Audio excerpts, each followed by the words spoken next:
দর্শক, আমি এখন দাঁড়িয়ে আছি বান্দরবানের সার্কিট হাউসে। একটু আগেই এখানে পার্বত্য উপদেষ্টা, অন্তর্বর্তীকালীন সরকারের পার্বত্য উপদেষ্টা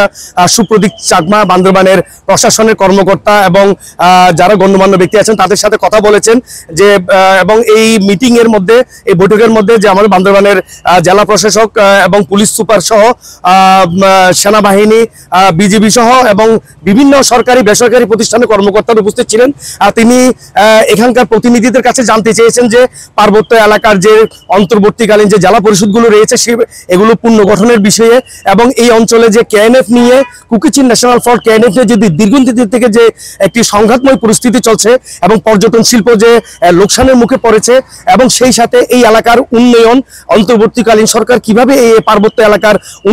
উন্নয়ন করতে পারে এবং এই এলাকার সমস্যা সম্ভাবনাগুলো কিভাবে সমাধান করা যায়, মূলত এগুলো নিয়েই কিন্তু আজকে একটি আলোচনা হয়েছে। এবং আলোচনার পরেই কিন্তু আমাদের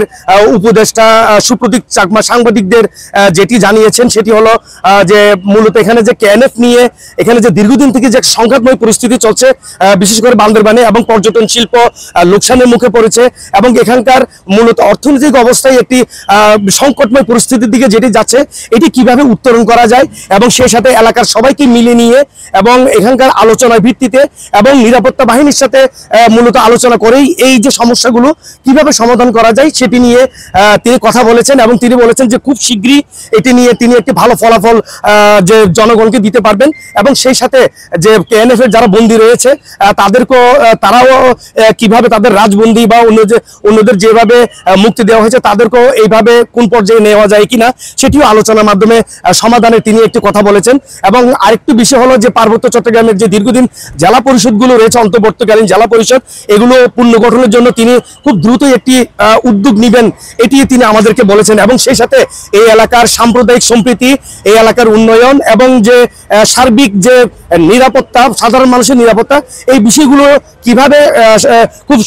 খুব শীঘ্রই সম্পন্ন করা যায় তিনি এই বিষয়ে স্থানীয়দের নেতৃবৃন্দের মতামত নিয়েছেন এবং সেই সাথে সরকারি কর্মকর্তা এবং নিরাপত্তা বাহিনী কর্মকর্তাদের মতামত নিয়েছেন। এবং তিনি সাংবাদিকদের জানিয়েছেন খুব শীঘ্রই একটি ভালো ফলাফল তারা দিতে পারবেন। তবে এটিও বলেছেন যে 16 বছরের যে একটি সংকটময় পরিস্থিতি ছিল এটি আমরা যেন 16 দিনই না চাই, তিনি এই কথাটাও বলেছেন।